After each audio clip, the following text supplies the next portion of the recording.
BT accounts for almost 1% of all UK energy usage, putting it in the top 10 consumers in the country. That's quite an environmental impact, but I'd like to start, if I may, by looking at the business impact. There's also an awful lot of electricity bills. Are there any quick wins out there?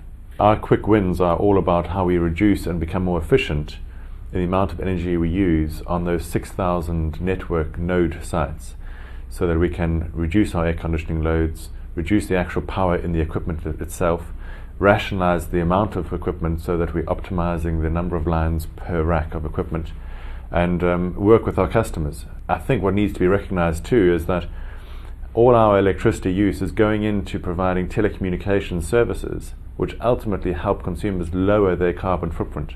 And of course there is a huge cost to upgrading and to improving the data centres and everything else, and these are lean times. Do you feel that somehow the green agenda has perhaps been put on the back burner? I think the green agenda possibly is taking a second seat in the priority list of actions around sustainability. I think the issue of sustainability is not as high on the agenda as the issue around financial control and around reduction in cost. That being said, energy reduction achieves both those aims. So what's happened is just a shift in terms of what we're trying to achieve, but the actions are the same.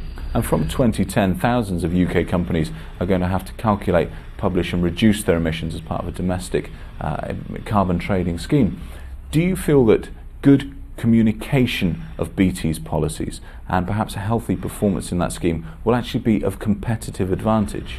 Yeah, I think there is going to be a lot more competition going forward. You've seen it, I think, in the recent times with supermarkets looking to become greener in their image and producing various plans and promotional materials to consumers around the products which they are selling and the energy efficiency of their stores.